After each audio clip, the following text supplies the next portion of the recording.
Hey, journeyman, gentlemen, this is your hero journey with Dr. D, and to encourage, to motivate, to inspire, helping you get beyond your first move and creating a better mindset today. But apologize for the delay, but not denied. But here we go. All right, all right,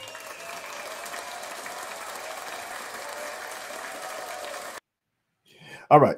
So check it out tonight. I have what we're doing tonight is what happened?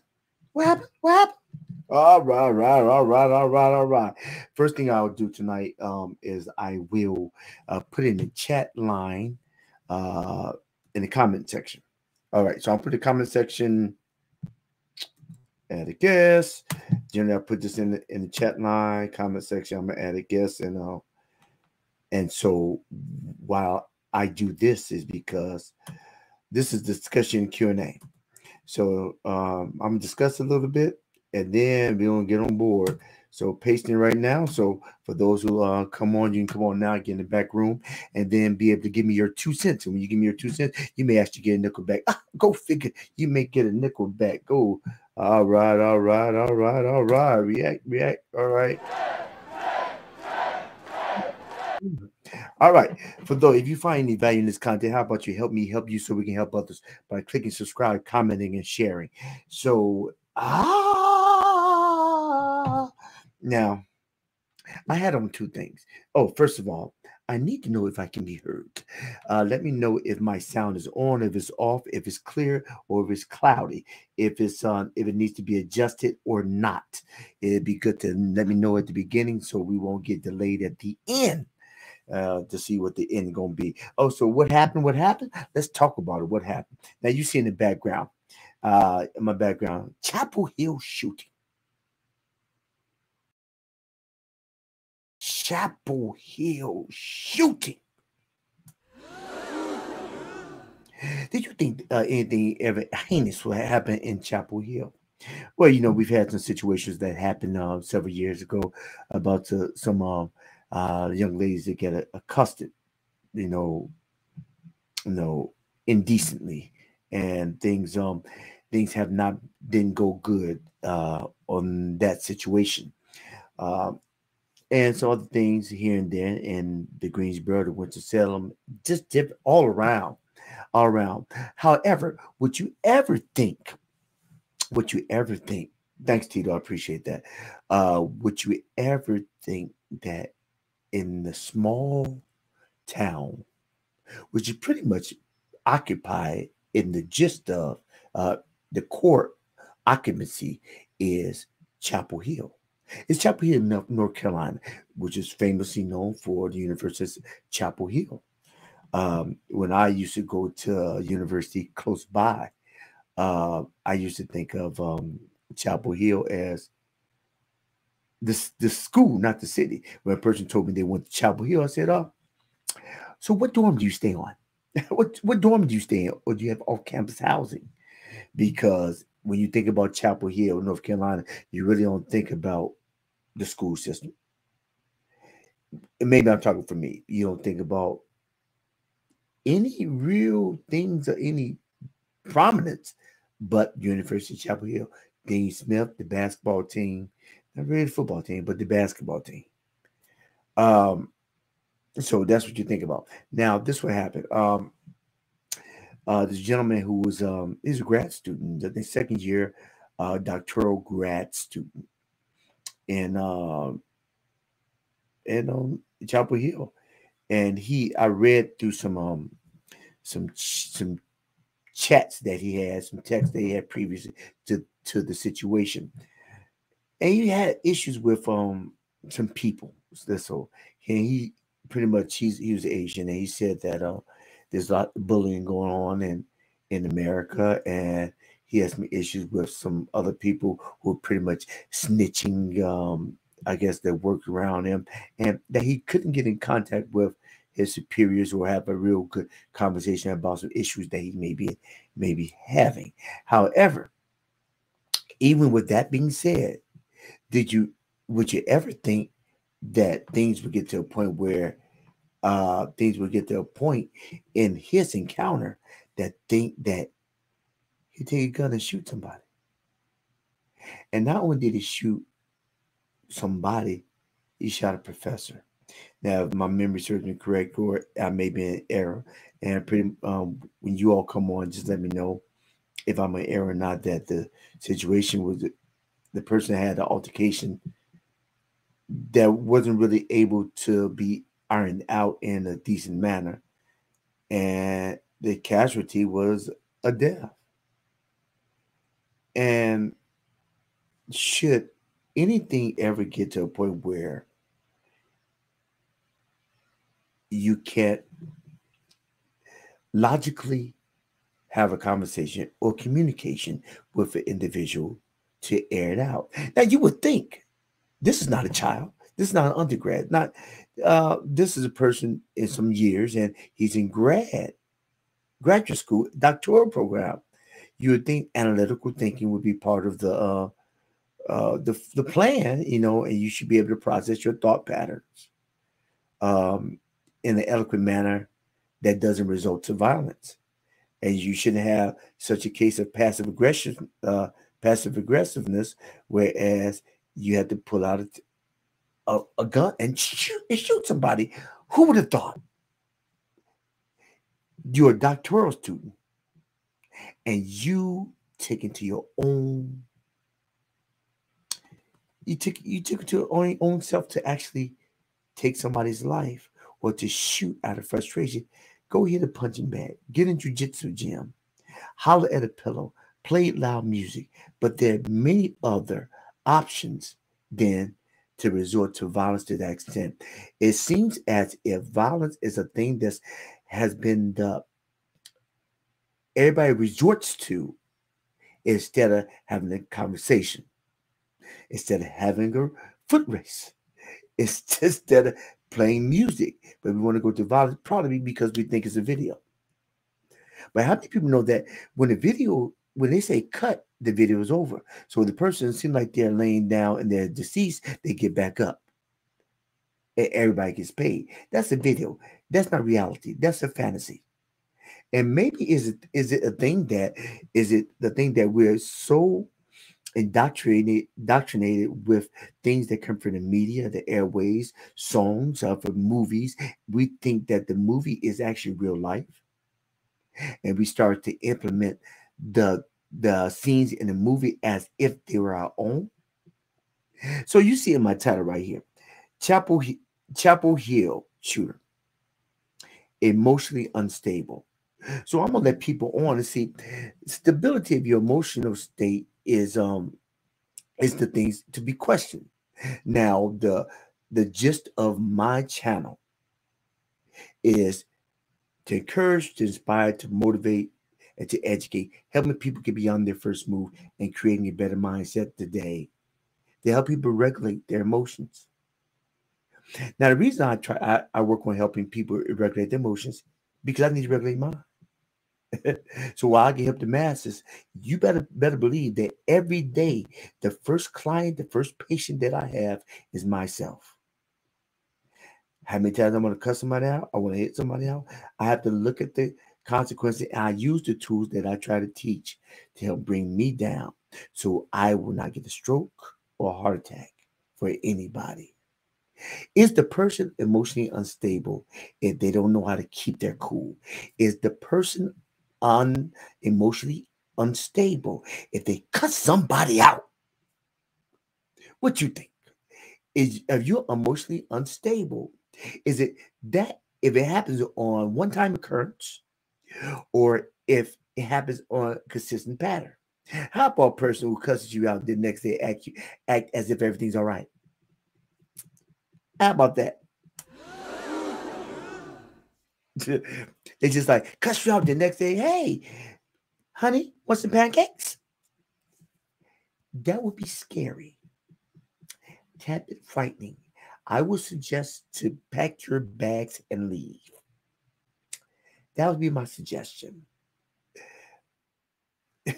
That would be my suggestion. So tell me what would be yours. And so I got Tito just popped in the back room. Let me see if Mother Comrade is on his way. Okay. Okay. Pa, pa, pa, pa, pa, pa, pa. I'm on. Let me see. Okay, let me get you on, Tito.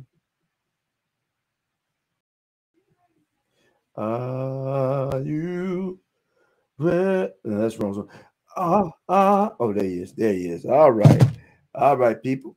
Okay, let's get the aircraft. All right.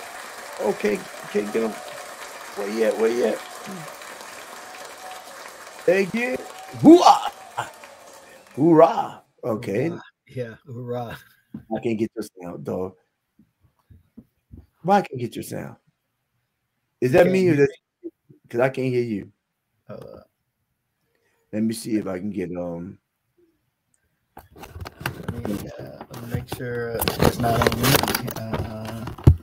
Okay, hold on. All right.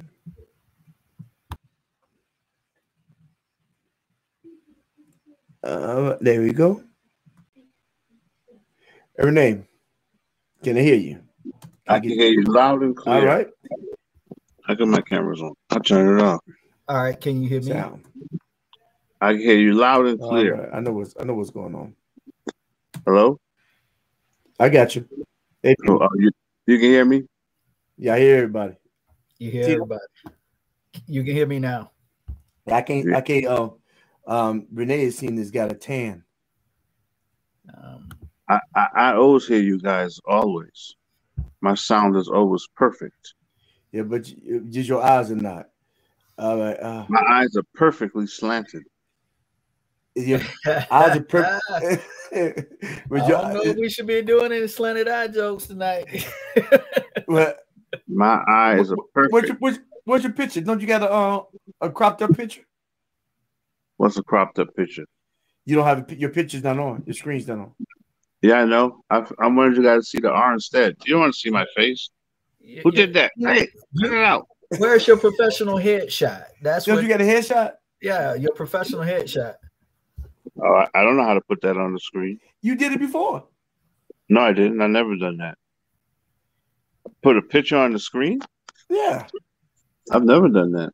Actually, I don't know how to do it. So I mean, Yeah, I I have no idea. I have no idea how you do that. Let me see if I push here. I'm gonna start putting me a picture on the screen. Yeah, I don't have no idea how to do that. Oh, you you you you've done it before. video settings? Oh, is it here in video settings?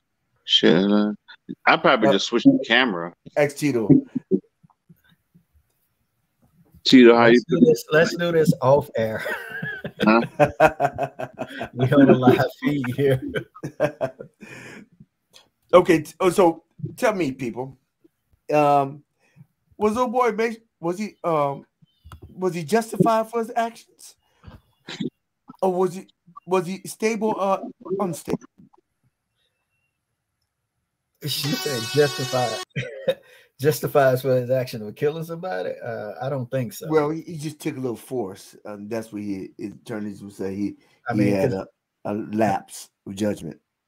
yeah, well, that was more than a lapse in Yeah, judgment. That was a major thing.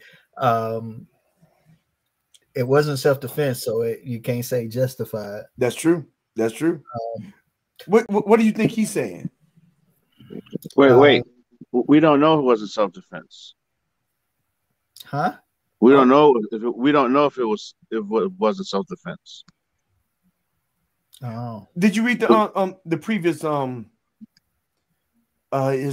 his chats? I read his chats. Yeah, Um, but I'm just saying in that moment in the office, we still don't know. Maybe the guy did attack him. I mean, I don't know. But there is a possibility that maybe he was defending himself.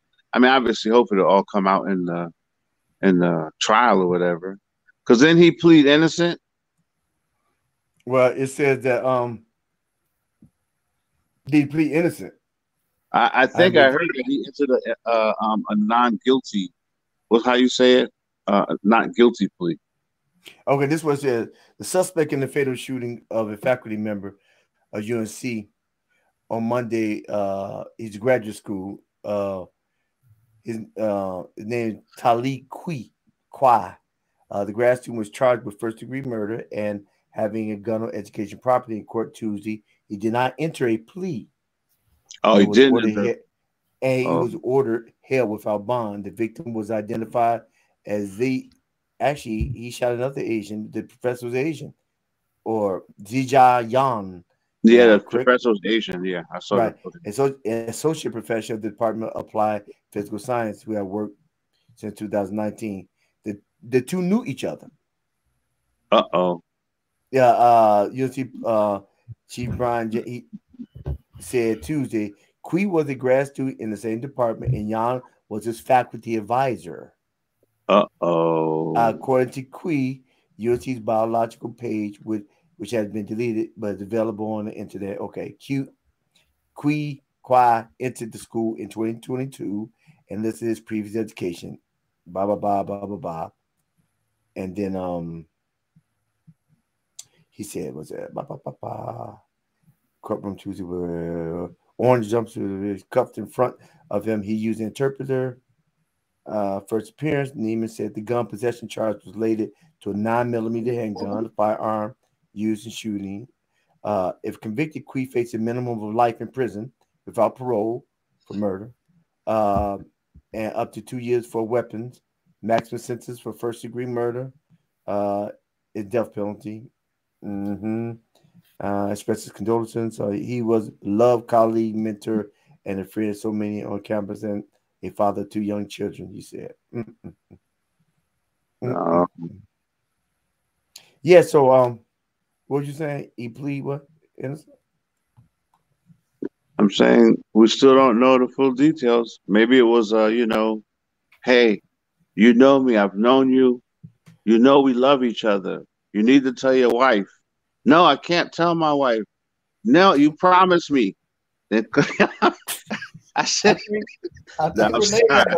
a I personal shouldn't be joking flashback. like this. You having a you are you telling about a situation But you you, did but you, but like you, Yeah, I'm you, saying, I'm but you saying insinuate something. that's what you always see in the movies. It's always no so this real oh life. please. This real life.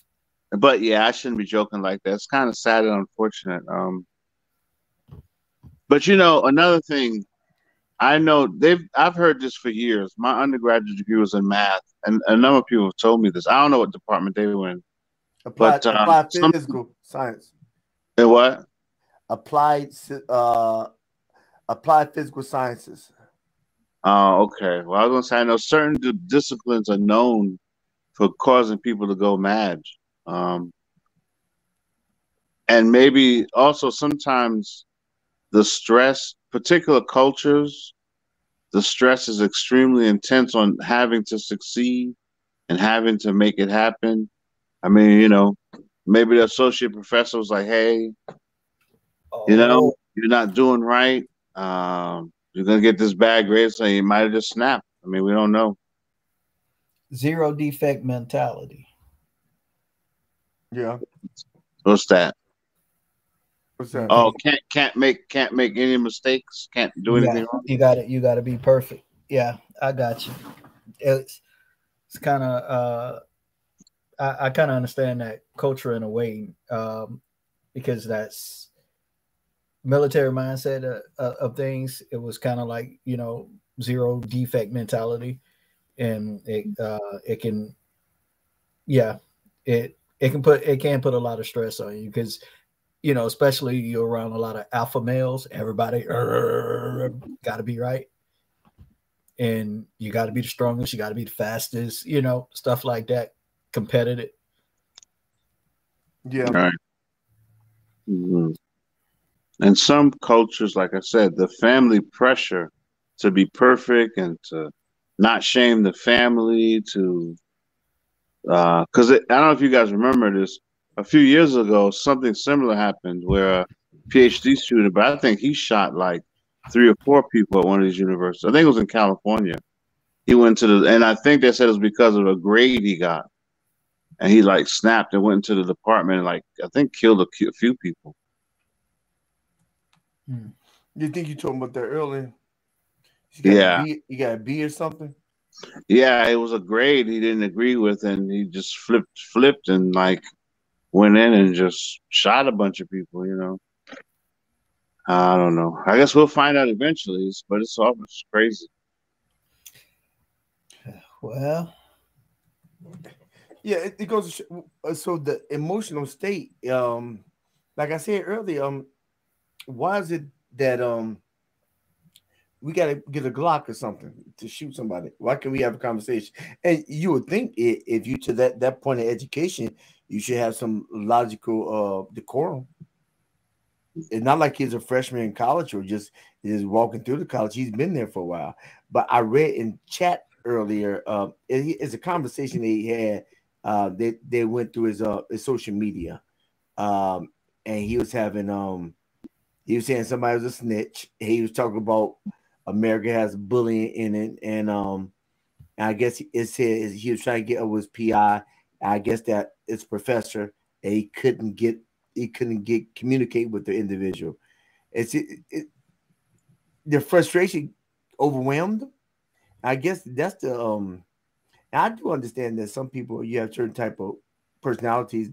Meaning some people extroverts, some people introverts. But I say this: I believe that you still need to know how to oscillate and dwell in both environments, even if it's not your prominent one. And if you fail to learn how to work in that environment or to deal in that environment, then that environment is going to overcome you. And some people, I mean, especially with technology now, you don't have to go out your room to be amongst the world. You put the Oculus on and go to China as an avatar, Yeah, and and you can think you're there,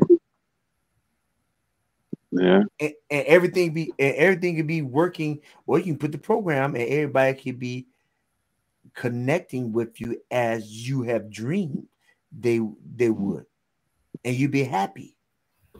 yeah. okay. Both of y'all keep me out of y'all dreams, okay? You don't want to get the Oculus. But y'all are not in my Oculus dreams. Yeah, Y'all are not in my VR. yeah. Yeah, And so yeah. these things like the Oculus, and you can be whoever in your fantasy world, you're 6'4", you got a six pack, you're full of muscles, you're a millionaire, you drive a Ferrari, you got a beautiful super, you know what I mean? The problem is when reality tries to come back in, you know, and your reality is sad. It's just a form of escapism. Well, just make sure you keep your Oculus charged. And Yeah, you can well, see. yeah, but yeah, that's true. But what if the internet goes out? You know? That's when you take your nap. And let it charge, right? Right. Yeah, you know, I heard this story on the side, like Reddit story, where the guy said, kid came into the hospital and was like, I'm having problems with my legs. My legs go numb sometimes. And the doctor just questioned him to see what was going on. And what he discovered was a kid was playing particular video games for 8 to 10 hours a day at a time. And the doctor said, your problem is you need to get up and walk around. You got to get up and move. Like That's your issue, physically move. huh? You talking about physically move, not move in the game, but physically move. Right. Right. Get the blood flowing. Yeah. But that's the world we live in, and it's growing. I think it's reached. There's a culture in Japan called hikikomori, and I say now it's reached like 1 million people. What you mean? Hikikomori. It's this cultural phenomenon. There's different names for it, but in Japan, where it's these people that have, in a sense, sort of checked out of society, and then sometimes they just stay at home. Often they don't have a job. They may just live with their parents, or they like self isolate themselves, and they basically live their whole lives and they just watch video games. They never go out. Don't have any friends. They like just totally isolated. But their friends are probably on the computer. Right, and that's their whole life. They don't go outside. Never get married. They don't date, and it's like this whole huge. Um, and it's so bad that they've actually from what I'm understanding, they've appointed a government council. I don't know what the word is, to investigate it to see what's going on to try to deal with it. Like a rat czar. Yeah, but it's happening all over the world. All over the world, that people are just checking out in one way or the other. So what you're saying is the Matrix is real. It's becoming real. Yeah. I mean, look, it's becoming real. They're making it real. So you want the red pill or the blue pill?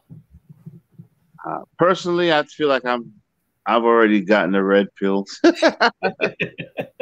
You know, I've already gotten the red pill. You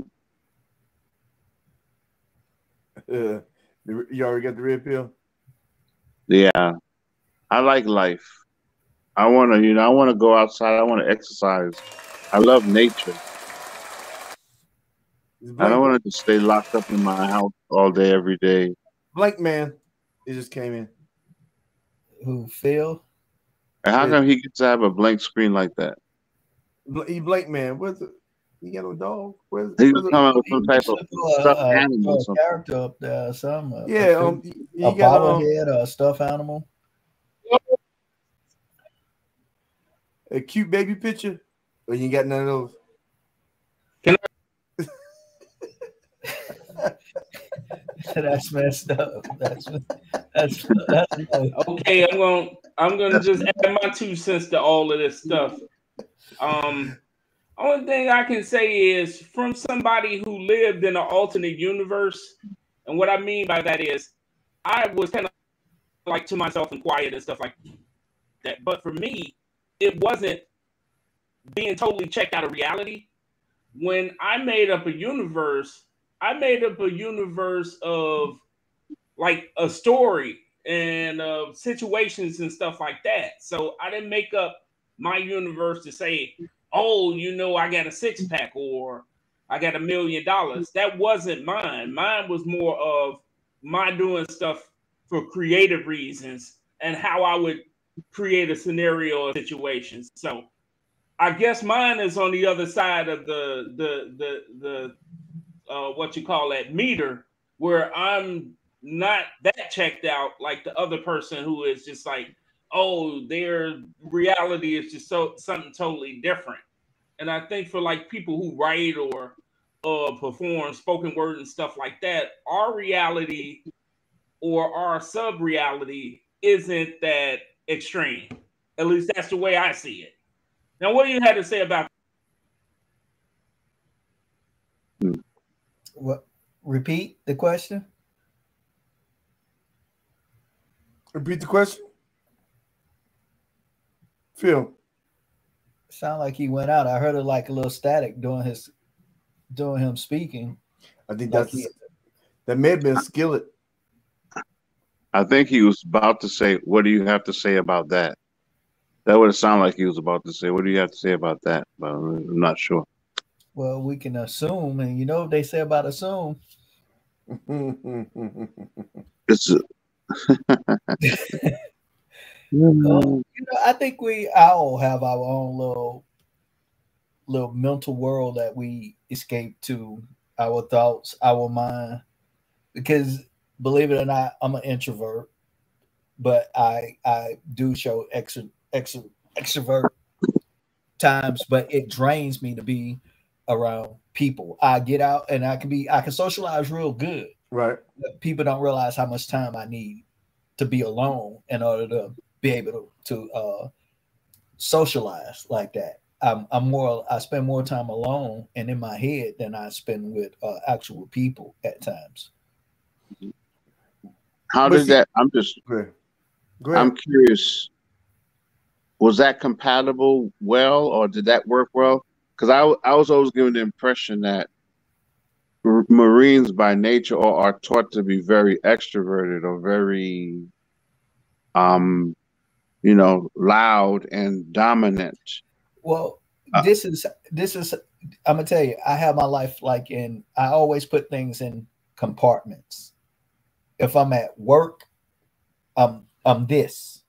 If I'm at home, I'm that.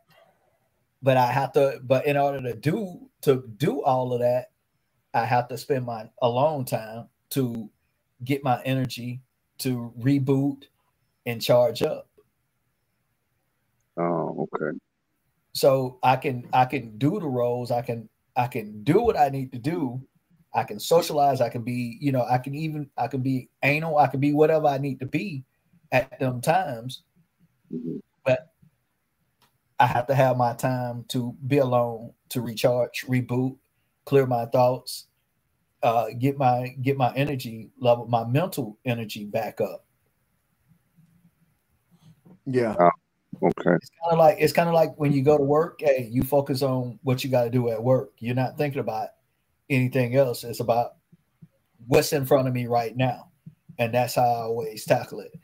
Put things in compartment. If I'm at church, it's about what's going on in church. Nothing else matters at that time. If I'm at work, it's about what's going on at work. If I'm out with my family, hey, it's about us enjoying being out and trying to enjoy the moment that I'm in at that time. Yeah. Okay. I That think makes sense. good. I think it reverse for me. If I'm around a lot of people, if I get that gives me my boost. And like I said, I think it's is good ideal to know where you are. And I think what happens is that people generally try to make somebody like them, and I, that's how relationships break up because people don't know how to adapt, adjust, and just accept the person as they are, E- in their errors or their flaws, because their errors and their flaws may not be a flaw to anybody, somebody else, only to a flaw to you because that's not how you are. And if you can understand, or you can love a person, even if you can't um, stand it for too long, you can love a person from a distance. yeah. Um, and I think, I get around people. If I get around a lot of people, it's a charge. It's a charge. Now I get by myself. I was in I was in the sauna the other day, and this took me off. It just took me off guard because I don't think I've ever had this happen to me. Young guy was in the sauna, 19. It's about 18, 19 years old. He said, "Excuse me, sir." I think he was. His name's Luis. "Excuse me, sir. Can you give me some words of wisdom?" He's out the blue, and nobody else was in there at the time. Other people started coming in, and so I said, "What's your passion?" So I just went down the road. What's your passion? And he worked with, I guess, his family in a business, and he wanted to do this and do that. And I only planned to be in there 10 minutes. But he came in, it became 20 more minutes. I think I'm still a little bit dehydrated from that situation happened there ago. However, I think me being, and I just digress. I get off. Whereas me being with people allows me time to be by myself, so I can have something that God gives me to give to somebody else. Yeah, so I I need to, and to and when I'm with somebody, I'm there. But I won't lie to you, is I can't stand the beach. You can't stand the beach. Not for too long. Oh, By myself. okay. A lot of people think, it's serene. It's just calm and soothing, and So it, is it that you can't stand the beach or you can't stand to be alone? Which one is it? I can't stand. I can stand the beach, but not a whole day, and Oh, just look at the no. water. My tan is good, so you ain't got to worry about me. So my wife's on the other hand, she's like, "Oh, it's so serene. I can just lay out here and just bask, and just be here. It's just calming, and yeah, but I have a flat screen, I could put the Nature Channel on and put surrounds around the house.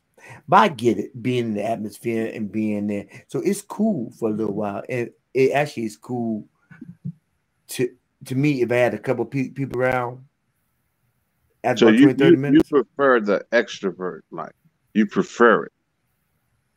Yeah, You don't like this being in a quiet, silent place. You don't I like that. prefer I am that. Oh, okay. Yeah, I am the extrovert. Okay. Yeah, That's interesting. it's like it just when the pandemic was happening, I want to go to I had to go to I went to Barnes and Noble. Now I didn't need to talk to everybody. I just need to be around people to pull some energy from them. Uh, That's see, that's my wife. My wife is extrovert, and she have to be like out talking to people and all of that. When um, she was working from home, still is because she's still recovering right now. She got a couple more weeks. It kills her, and for the 2 years that she did while they was remodeling their office, while she was working from home, it drove her crazy. And she's like, I need to be in the office because I go from my office to somebody else's office, Right. and they talk, and I'm like, you just don't know how blessed it is to be able to just work from home. And when she went back to the office, she was kind of like, oh yeah, she kind of missed being able to work from home. So I mean, Need to balance. because you don't because you she was look since she's an extrovert, she need to be out and talking to people. That's part of who she is. And being at home, she really don't get to talk to people unless they call her or she doing a meeting or a video conference or something like that. So being at home, and she was, majority of the time she was at home by herself. You But know, could you just leave? well, if she take long as she stay connected, she took a laptop with her and stay connected. You know, I think I was just left and went to Barnes and Nobles. but sometimes part of what she do, she can't necessarily like be out straight up in the public because some of the stuff is PII, personal identified information, Okay. that she's dealing with. So you really can't, and you're not going to be on a public Wi-Fi either, unsecure Right. Wi-Fi. Hack, right. I've heard that happens often. Extroverts marry introverts.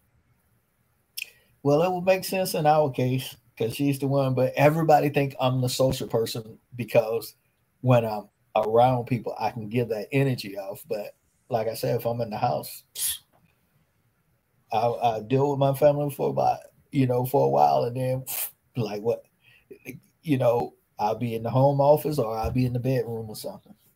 It think And it's different between introvert and antisocial. oh, you're trying to say I'm antisocial? No, I'm saying it's a difference. You're not Oh, antisocial, you're just an introvert. right. Antisocial means that I don't want to be around nobody ever. Right. Right. And just Right. be around people just get on my nerve. Now you just saying that too much of people get on your nerves. Yes. You gotta Yes. you got a certain time to like I used to Paula's like she loved being by herself. I said you have to increase your bites Uh-huh. 10 minutes, then push to 15 minutes, See, Yes. I can do good 8 minutes. I said you go to 20 minutes. Yeah, I just had a special guest walking in here with me. My little daughter, she's in the background. Come here, gal. Hey, Say hello. hello. All right, you can go sit back down now. Yeah. Oh, you know she's back there? I heard it when she opened the door behind me, and I looked, and she was like, whispering, "I'll come in," and I was like, "Yeah." So she went and jumped on the beanbag chair behind me. Yeah, I gotta do one with my daughter wants to do a show. And she's good on camera too. She's a natural. Yeah. Yeah, Mhm. yeah. So yeah, so no, I'm not saying that you're antisocial. Just said I don't understand people. Well, he's not because he said that when he is in around people, he reciprocates the energy. Yeah, antisocial people like they don't want to be around people. They'll avoid it, and when they are around people, they don't like it. They might be in a bad mood and try to It's evident they don't like people. yeah, yeah. There's evidence. So I think yeah, it's a balance. I think it's like something in your wife you saw, something in my wife I saw. I saw like a gifting that I wasn't good at. I saw something that she do that easy. Mm-hmm. I can do it, don't want to. So help meet me. Yeah, that's the goal. And help meet me at the at my area of inadequacy or why I come short, and I help you meet you another direction. Okay. Yeah. I'm down the middle. I'm about 55% extrovert, You just never wait. 50% extrovert, maybe 45 introvert. So I can do either. You know. So you lukewarm. In terms of personality, no, lukewarm. I don't know if that's a good way of saying it. I don't think that's a good. Yeah, I don't think that's a good way of saying it. I just can be either or. Mhm. I'm just thinking with you. So you can do either or. Like you said, 55% extrovert. Why you Yeah, say only I think 55? I'm Why you say you? slightly, huh? Why do you say you like almost 50-50? I've come to recently understand just in the last few months or years that I might slightly prefer being around people. I've learned that more now that I've been living by myself for a little while. And so now I have something to compare it to.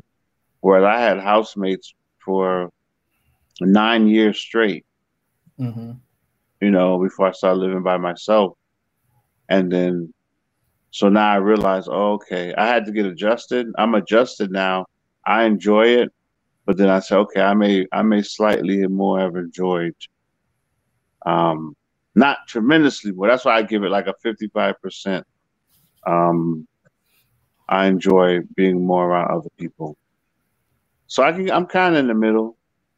So if no one says anything to me, I- I'm typically here in the house. And now that my dog passed away, it's usually just me and Jesus in the house. But if somebody says something to me like, "Hey, if somebody invites me to do something, Uh-huh. then I'm willing to. Yeah, I'll go out and hang out. So I can do either or. Okay. You Yeah. still take your Tupperware with you? Tupperware. I mean, if it's an eating event, and I know they want let's take home food. I might. What's your specialty? Whatever you What have to cook. What's your specialty that you cook that you usually take if you go into a potluck or to eating Oh, something? who me? Yeah, Yeah. you. I don't have nothing. I'll ask them what they want and go to the store and get it. I'm not much of a cook. If they say chicken, I'll go to Kroger's. If they say pizza, yeah. But me cooking something for other people, I haven't done that in decades, really. So in essence, when he goes with the Tupperware, and what does he take? Whatever's left. Or what I take home, yeah, whatever they give me. If they want me to take food home, yeah. But typically at fellowships, I ask like, "What do you need?" And then I provide what they tell me to provide. Yeah. Okay, so with you being at home alone by yourself, is it the quietness of your home, or you just miss being able to interact with someone else? Um, yeah, both. I had to get used to um the not having another person, not like, talking or just knowing that they're there, I mean, it was an adjustment because, like I said, I had housemates for like, man, 10 years straight. Sometimes as many as, I don't know what, 8. 8 So, house huh? Flop house. He said, what? A trap Yeah, house. a drop. No, it's not a trap house anyway. No, it's, yeah. That trap Not, house. I was just saying, don't incriminate yourself. no. So would you say that having people there help your emotional state or deplete your emotional state? It was It was both, Mm-hmm. So after a while of living with so many people, I felt like I wanted to be by myself, right? I wanted to get some land, like 5 more plus acres. I wanted my house to be in the middle of the land, just kind of get away. But now that I've been living by myself for a while, I've come to appreciate more the comfort of community. So now I'm like, oh, okay, I see it. So yeah, I would like more land, but I want most of it to be in the backyard. So I do want some neighbors. But I see that more now that I've been living by myself. So I appreciate it more like, oh, okay, I don't want to just be way out there somewhere in the country all by myself. Yeah. I appreciate being around people more, Okay. So do you think, as far as how can situations like the one in Chapel Hill be avoided, as far as stabilizing one's emotional?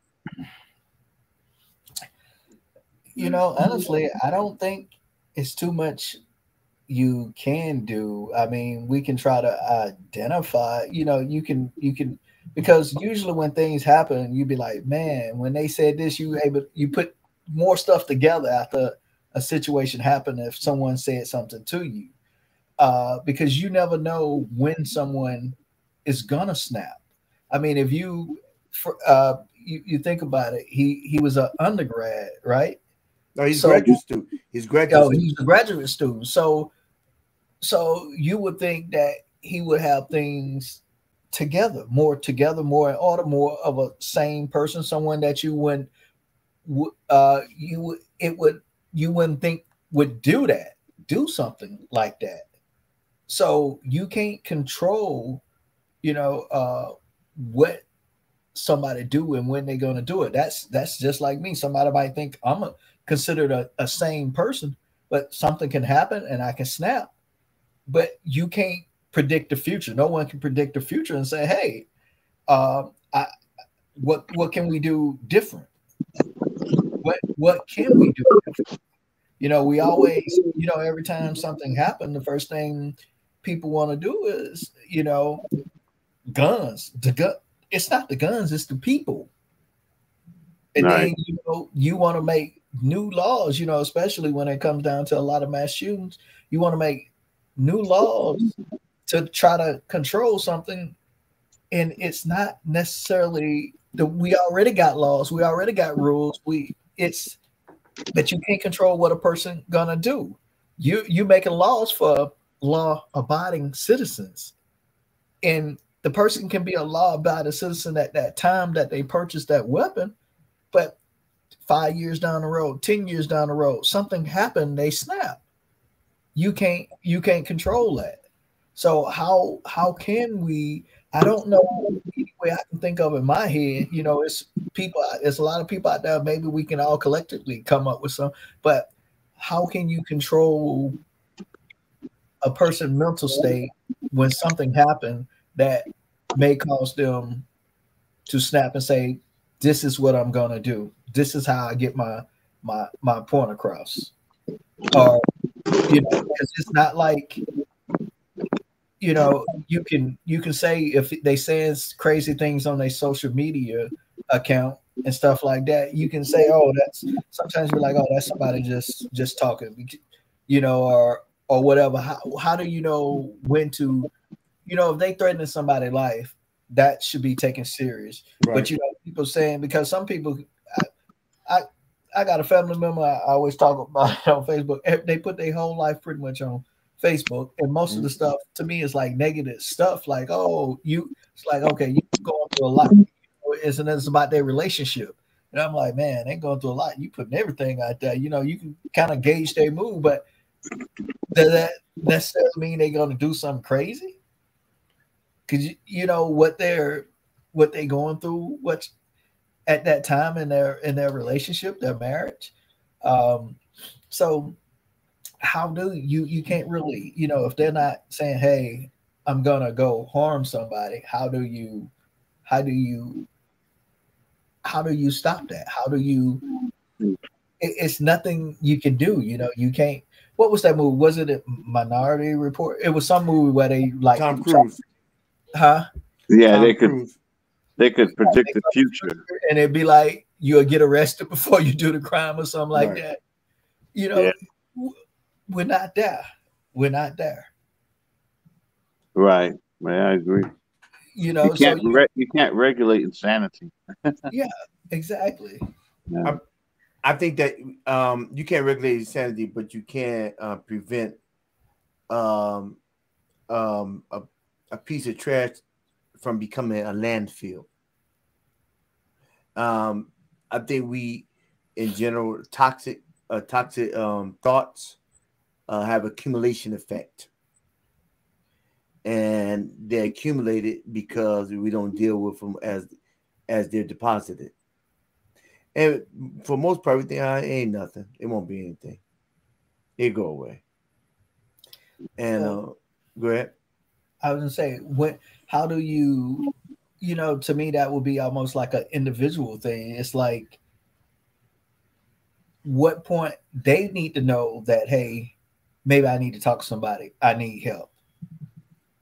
Because all the time people don't express that, hey, it's something going on, or I'm feeling some type of way, or have people around them to say that, hey, you're not acting normal, you're not being yourself. Hey, let's use Renee for example. He's in the house by himself, Sleep. so he don't have somebody that noticed that, hey, you kind of acting kind of different. Are you okay? You're not being yourself. You're not, you're not sticking to the routine that you normally do, or the way you do. I don't know if you have somebody close to you. When you're close to somebody, you can be like, the way they say something, you can kind of tell something wrong. They can say, oh, I'm all right, I'm okay, but their body language and their tone, you can pick it up when you close to he don't have, like, say, for like, I'm using you for example, Renee. He's at home by himself. Maybe he's dealing with some, but he don't have somebody that can pick it up and say, hey, dude, you might need some help. Because he might go to work every day and put on the face, right, that like everything is all right. But if he don't have nobody that, and he's not putting it out there on social media, he's not, typing sending tweets or whatever they call it. I'm sorry, I don't have Facebook. He's not on all of these different platforms expressing himself. Nobody would never know until he snapped. Right. Yeah. Yeah. I think that you have the first person that should know something's off is you. Right. But everybody is not going to say that. I know. Some people suffer in silence. Right. Yeah. And it's they suffer in silence. And some people suffer in silence as they observe things get progressively worse. Mm-hmm. And that's why I say is think about what you think about. The Bible said that we're a summary of our thoughts. As a man thinks, so is he. So the question is, What are we thinking about? Now, sometimes we derive and say that we come up to, well, it's just thoughts come to my head. No, the thoughts come to your head because you open up a doorway for it to land. Your eye gates and your ear gates are the openings that thoughts have um, a way in. Now, we all live in the same world, Mm-hmm. and a lot of stuff is out there, and thoughts gonna come to your head. Like, but I don't think we should build a nest and give it free cable. make a resonance for it. And so that's there lies the rub, there lies the challenge. You know, in Bible talks about Corinthians, you cast down every imagination and every high thing that exalts itself against the knowledge of God. And then you bring into captivity every thought. See, that's the issue to bring. And because you have to work at it. You have to work at it. Then you say, well, how do I bring? Well, when they come, don't let them stay. Because what do you do with them? He said, put them on paper. That's what Al Green said. Not in this context, though. But he said you put it on paper, get it out, because when you're writing stuff on paper, it's literally you're putting your thoughts on paper, but really you're unloading, you're taking the trash out. Oh, okay. Go ahead. I think some people they do unload and they unload on social media and stuff like that. But I wouldn't do that. Yeah, well, I know some people do, and That's telling the whole world. I'm talking about for you. This ain't got nothing to do with everybody in the whole world. Personal, more like journaling. Yeah, exactly, journaling. Exactly. No, I'm not talking about no. You don't tell the whole world. Don't let the left hand know what your right hand is doing. It's just because I'm going through something. I don't need everybody to know else. No, I'm going through it. Sometimes I'm going through it because it's a test that I need to deal with. Mm-hmm. But I don't need to have the whole world knowing that I'm dealing my test. I just need to pass it. Right. So while I'm journaling, when you put stuff on paper, it's been times where I wrote stuff down and I just wrote it. And stuff came and I didn't look at it then. And then 2 days I look at it and say, oh, snap. I wrote that? Ooh, I was going to do something. Then realize because I believe stuff comes up, it is in there and it causes. I've had people I've saw and they said, yeah, Doc, I start journaling. I had to stop. So why? It got too real. It got too real. It got too emotional when they start doing it because stuff started to come out. Mm-hmm. And there's a way you can prevent that. And I constantly try to work on myself. Is that it's work?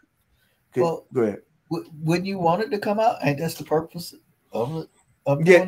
Right. So you can. That's the negative stuff. Yeah, you want it to come out so you can assess where it came from, and so you can assess where and when it got there, so you can know where your triggers are. Like if you're in war, and you're doing a campaign, y'all map out where not to go. There's mines over there. You get close, somebody get blown up, you mark that area. You ain't going under no more. And then he said, well, we had casualties over here. Somebody so we're not going there. So therefore, when you journal, you get the stuff out, and it will kind of tell you. It's interesting that your employer maps out your life and knows when you're more efficient or less efficient because it's affecting their bottom line. Mm-hmm. But we don't want to take time and map out our own lives so we can accomplish our lives. Right, our personal lives, so we can have a better bottom line toward our purpose. And we can work for a job, and they do the evaluations. Oh, you come to work on time, good personality, and you talk good with the clients, and you good with the customers, your documentation's on time. It's really neat. You need to work on this, you need to work on that. Oh yeah, but you need to stop doing that, and then they check all their boxes. And then you see what you're doing based on somebody else's observation. But why somebody else has to observe us as we do our everyday work for them, but we don't observe ourselves so we can do our everyday work for him. Because God's responsible for us being here, being significant with our own individual fingerprint to leave an impression doing the work he has for us to do, whether it's sweeping, it's driving, it's speaking, it's being the best parent to our child, because that child is because planning what we're planning in that child is going to be the next great impact for the world. We may just be the farmer making tilling the soil for the seed to grow so everybody can eat from. But we need direction, and we need guidance, and we need to observe how we're going and how well we're going. And I think a lot of times we just live. We exist and we don't live. And I think you really will flow in what you do well, and it won't seem like work. Yeah, so earlier what you said, yeah, you get the stuff out so you can write it out, so you can deal with it. And some stuff is coming constantly, every day. But then you say, "Oh snap!" I think one time my mom, I talked to my mother, and she said something. I didn't write it down, but it's something that I emulated like my father. And she wasn't saying negatively. She said, "Yeah, just like your dad." I said, "No." Oh snap! I never thought of it just like my dad, but the mannerisms and way I did it was just like my father. It wasn't my goal to do it just like my father. I didn't try to do it just like my father, but the tree was in the seed. There's nothing new up under the sun. That's right. Yeah. And I didn't know I was emulating what he did. It's just automatic replication based on my first teacher. Now, other women can take me doing like that. My mom was a different breed. And she wasn't saying it's bad. She was just saying that's just like him. She had more patience for you. What's that? Your mom would have more patience in that area of parents in general will have more patience. She wasn't saying it was negative as my father. She wasn't saying it was a negative thing that my father did. However, probably my wife would say it'd be negative. But my mother wasn't saying it as a negative thing about my father. I just know my wife probably would say it's negative. Mm-hmm. Different type of woman, different type of relationship. Right. That's understandable. Right. You ever see your kids do something and you kind of like, oh, that's me. You be like, oh goodness. Oh yeah, like I told y'all this before, and this is I'm learning as I help people. It's like being emotionally stable. Because sometimes you think you're emotionally stable until you look at your kids or somebody else that you're connected with, and they're looking at everything you do. So my wife said, I'm loud." I emphatically say, "No, I'm not. You just have tiny ears." But my son is louder. It was he's so loud. You see his vein popping outside his neck, and we're in the house. He right at the kitchen table. I said, "Man." So I said, "Listen, we have strong voices. Daddy's gonna work on his voice and my volume. I need you to work on yours." And I have seen him. He has a deep voice, though. I have seen him come down. I talk fast. He's sonic. So when I hear him talking slower, I'm getting better. But one time what really made it stick in is that my he starts snapping at my daughter, just snapping, off the cuff, just snapping. I said, man, I got to be more careful. Now I didn't think I snapped because really I think they amplify you, whether it's good or bad. They they times you 2 times. They come higher, faster, kinder, or meaner, Wiser. wiser or meaner, Uh, or quicker. So I observed him doing that. I said, okay, not that I have snapped at my wife in front of them, but I am aware if I'm tired, a snapping's going to happen, and I'm not going to be aware of it. It's going to be quick and right off the cuff, bam, oh yeah, yeah. I'm the like same way.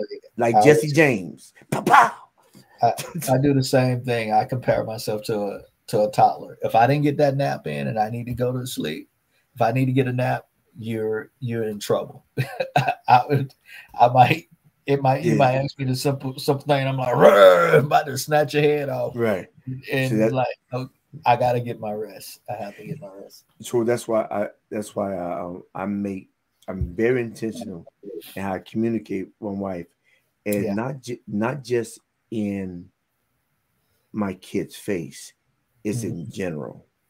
Yeah. Because I believe it's not kids emulate. They do what you say out of fear and reverence. It's more fear until they get of age, and then they have a reverence, which still is a type of fear and respect. But they become who they become mostly out of your example. And it's not just the example that they see, it's the example that you are. That's why the tree is in the seed. And so often you hear about people who have they've never met the parents, the mother, the father, but the uncles and aunts say, boy, girl, you act just like your daddy, your mama. You talk like him, you walk like him. And he said the exact same thing, but you never met your dad. Actually, your dad died before you was born, died before you was born. But the tree was in the seed. I think when we take time to water, to nurture, and even to till the soil where the seed is at, that means that's that rough love where you're moving, you're shaking it up, and they don't like it. That tough love we call Tough it. love, that tough love with that rake, and you tilling and you moving around, but you're refreshing it with the water, and then you get nourishment with the food. Then you leave and let God do the rest with the sun. And when God mixed in with what you've done and what He's provided you to do with the goods that He has made, He applies the sun.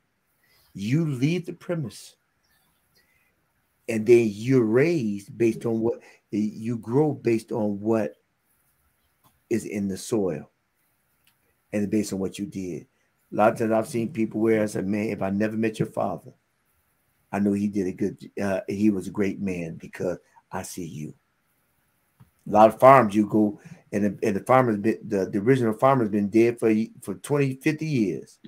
I think we lost one. Yeah. He was laid sideways. I was waiting for his mouth to open up. No, I'm awake. I see.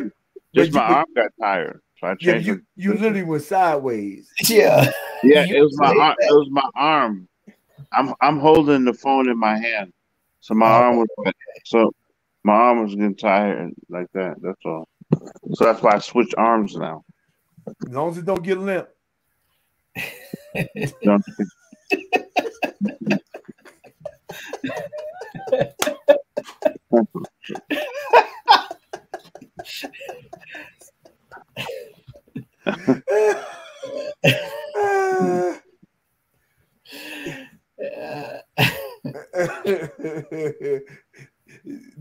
No retort.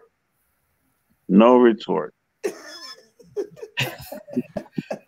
That's right. Save your energy. Yeah. So the fish was saying that I make a point to try to be more mindful, not just in public but in private, Yeah. because if I want to know how my kids are acting, why they acting the way. A lot of parents, I don't know what happened to them. They just so bad. I want to just give them a mirror. Say you happened. What happened? You You happened or didn't happen, and just because you didn't do anything is just as bad as you doing something. Mm-hmm. So you let everybody else raise your child, but you didn't raise them, and then you're mad at how they became. Yeah, so to answer your question, yeah, I have seen it, and I've seen not just me. I've seen other parts of my genealogy, and that's what's okay. I gotta get on that. I gotta get on that. I see other parts of my heritage, so I gotta kill that at the roots before they get grown, and it becomes habitual habit. And now, do they like it? Nope. A lot of times. That reminded me, didn't mean to cut you off when you said at the root. It's one of the long, maybe a year ago, maybe longer. How you said you have to get down there at the root eye level. That's what came to mind when you said that. I remember you. You know what I'm talking about because you said it. You had to get eye level. It was. I don't remember what was the subject, but you use that analogy of getting down eye level, being at the step back, please, babe, being eye level, getting down, sending, and you gotta grab it real. I don't. Oh yeah. The tree, trees in your seed. Yeah. That's actually that's the title of the video. Mm-hmm. The trees in your seed. Yeah, you get eye level. I revamped it in my father's church. Yeah, but the trees in your seed. But I called something else. I forgot. But and you got to turn it. And it's the work, but you'll see the benefit. A lot of times you don't see it right off, and you get frustrated. And because sometimes the seed get ornery and they don't want to act right, and then weeds get in, they got to pull it, and then you got to yank it, get different type of fertilizer. You got to do something else. You got to rake it a different way, tilt it, and then and they go left and they go right, but then in the end, you see a byproduct. Yeah, you see the byproduct, and they appreciate it. They appreciate it. Yeah, I'm so glad you let me do what I felt like doing. That I want to do. You never let me do what I want to do because I really believe that kids they don't know if what they want to do is from an external source or from an internal. I can't say that they don't know what they want to do because they do know what they want to do, but they don't know if they influence for the. And I can't say for everybody, but I think most of them don't know. If you're being influenced for external or internal, or it's somebody, it's not even you. So you want to do something, but is that what you really need to do? And that's the parent's job to actually observe. Nah, that would do a little bit, but you like then you see the byproduct. I think they person said your child said they want to do something, so you let them see if they're gonna do it. Now, faith for our work is dead being alone, so therefore. They say they want to do it, and they're not putting any work behind it. They don't want to do it. Gotcha. I really want this. I really want this. Then you get it. You give them something, and then they don't do it. You didn't really want that. You talk. Now you want me to spend a whole bunch of money for a diamond bat. I'm just a diamond bat and a major league baseball and all this, the Golden Glove and all this foo stuff. And you play with it one time. But you're going to be a great baseball player. But you're not putting in the work. Yeah. So that makes me question your claim that you say you want to be great. Because I got YouTube tutorials for you. I got a regimen for you. And you say you want to be great, but you're not putting the work in. So you don't want to be great. You say you see the shine, but you don't want to do the process. You see the gold, but you don't want the fire. You see the diamond, but you can't stand the pressure. So in essence, you don't want to be great. Right. Yeah. Yeah, I told my son, you always talk about basketball. I said, Kobe said he wasn't the most talented. He said, but was nobody going to outwork him? Mm-hmm. Are you willing to put the work in to be great?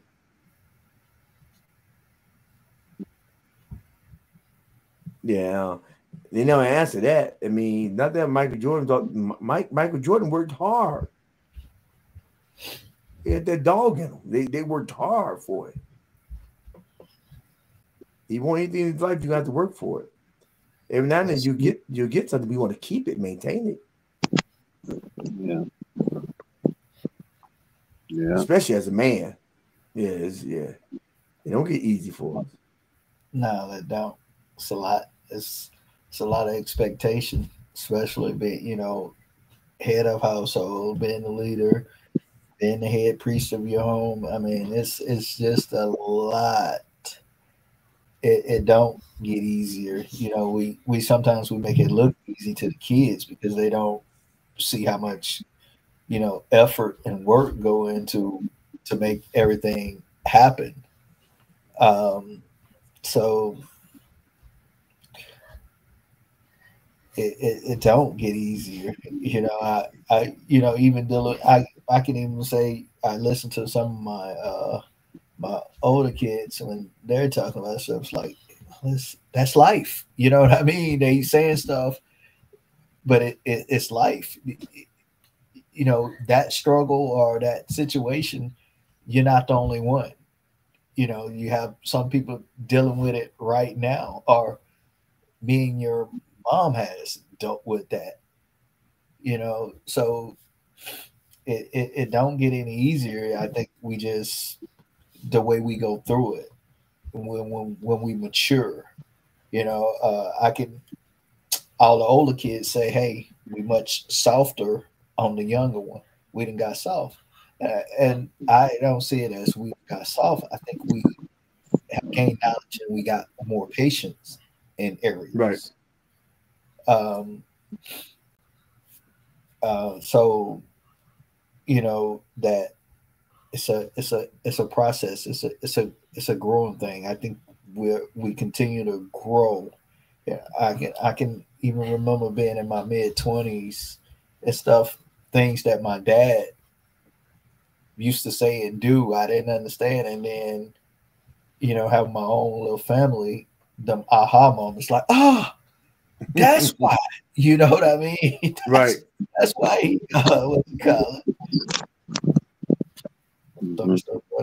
Okay, okay, yeah, we are storm warnings here on the coast. So yeah, I'm sorry I had a weather message pop up. Yeah, but Heavy's head with the crown. Yeah. Heavy's head said, it's not fair. It said, who keep telling you life is fair? Yeah. It's not going to be fair.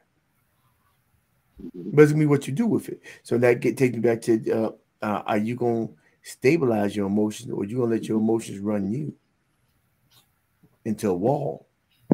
Mm-hmm.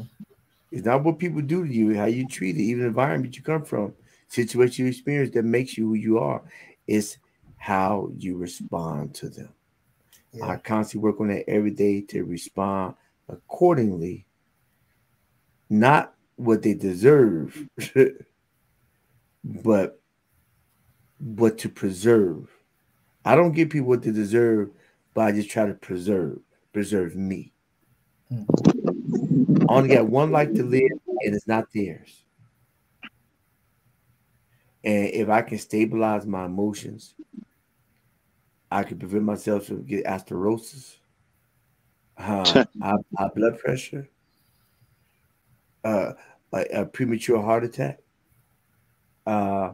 because the fluctuation blood, my pressure won't go up because I'm calm.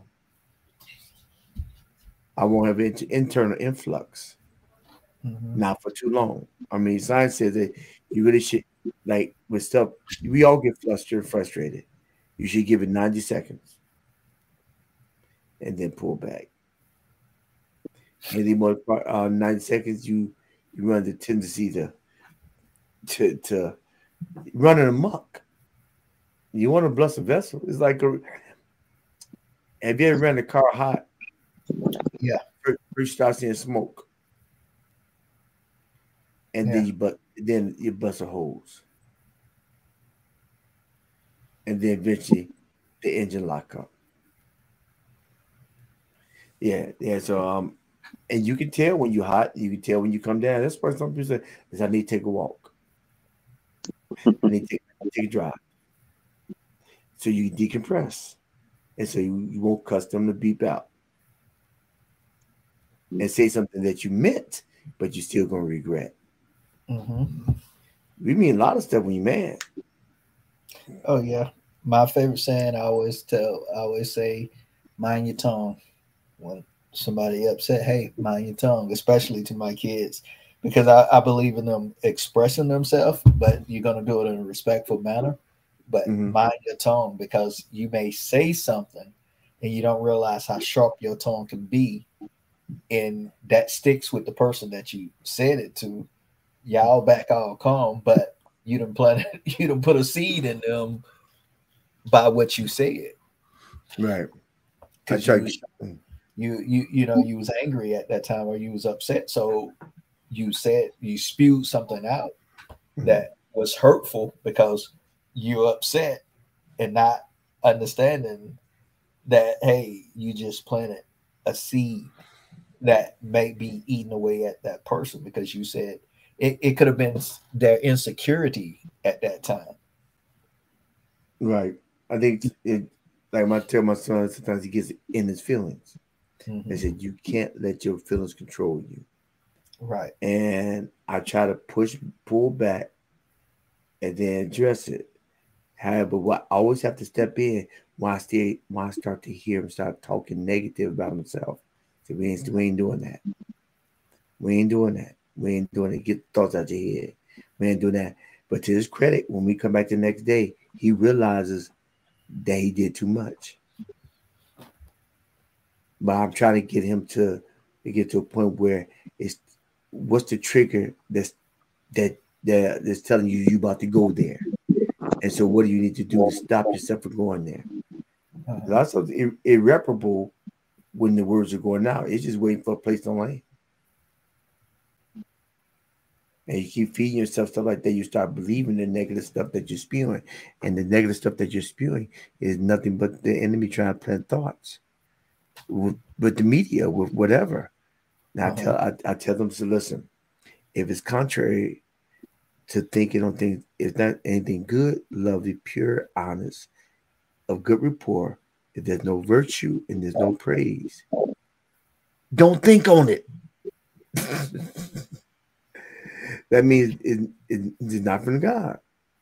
Yeah, it's a lot easier said than done sometimes. That's why, I know. The greatest of us, the most positive of us, at times have our moments.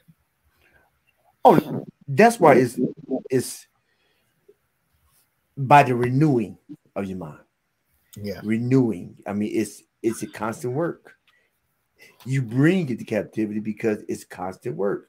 Now we fall short. Yep, all that comes short. Yeah, like Renee fell asleep again. Yeah, No, I'm not asleep. I'm awake. It's all right. Is your pillow plus? It's okay. It's okay, huh? Renee. It's okay. It's past your bedtime. I'm not asleep. I'm awake. I hear everything you're saying. He can start squeezing his pillow. I hear everything you're saying. Is that one of my pillows? No, I'm in a chair. I'm in a recliner. That's the bonus one. I'm in a recliner. What is my pillow plus?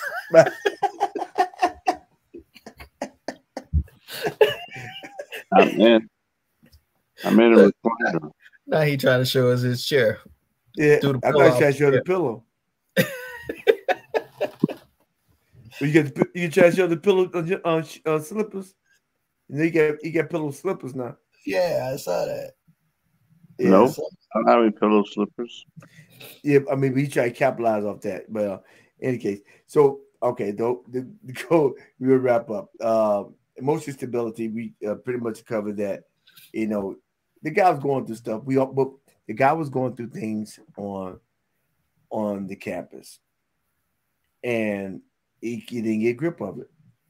We all go through things on a daily, and his goal is to get a grip before they extend to that, until they get to that point. I believe that a lot of stuff starts with unforgiveness. It leads to frustration, goes to resentment, resentfulness, and then it goes to anger. And anger, or it goes to rage. I mean, the rage can be internalized and turns to murder. However, I believe the majority of people, the murder is more internal, and they're not killing, they're not taking out anybody else but themselves. However, there are those occasions like this one where the passive aggression has internalized, and then as nobody knew, but it becomes an outward expression of an internal dilemma. And that's why you get a hold of it before it starts. But like you said, Tito, I agree with you. Easier said than done. My repetition is because I constantly work on it every day. Am I always successful? Nope. I press toward the mark of the high calling, which is in Christ Jesus. I press. Do I always make it? Sometimes I don't feel like pressing. I push over. Not as well as on Renee. He pushed over the pillow. What are you talking about? Talk about your pillow. I can't say my pillow because I don't have my pillow with me, but your pillow.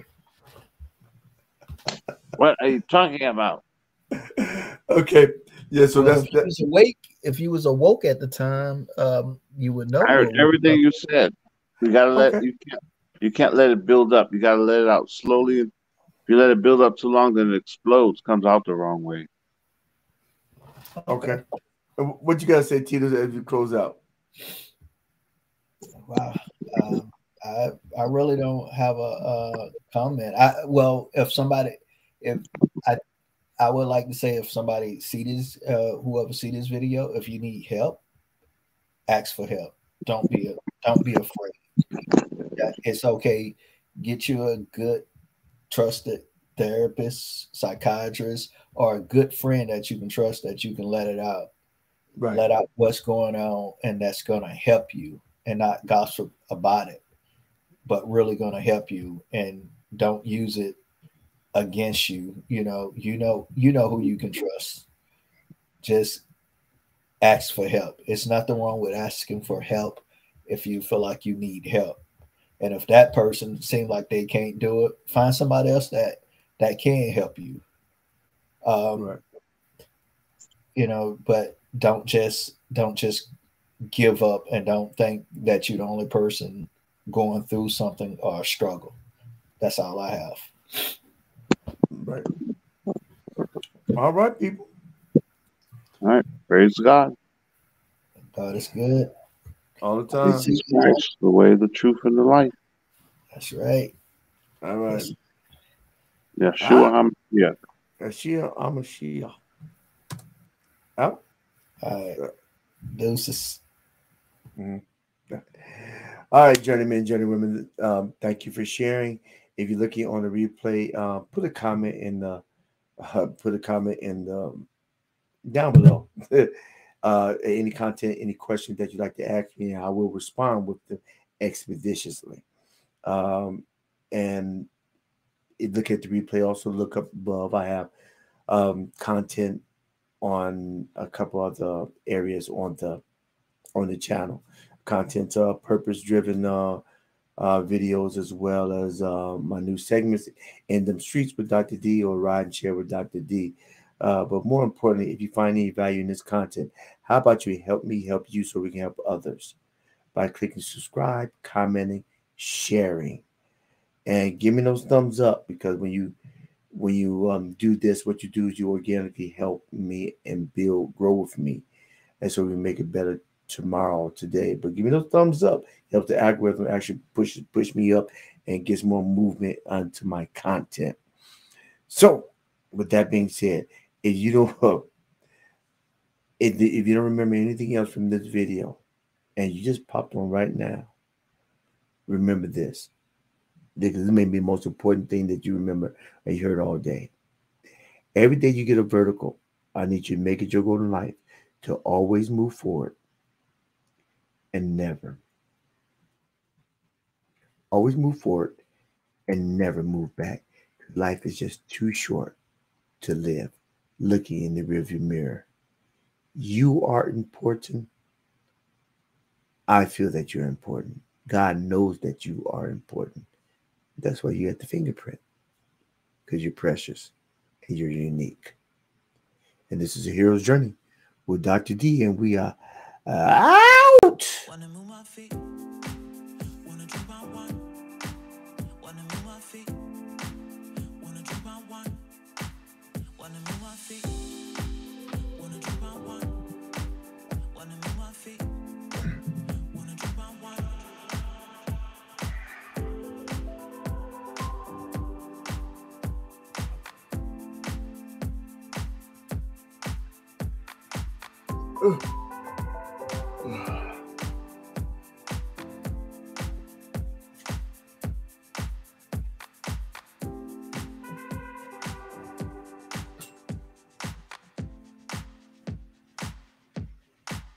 Wanna move my feet.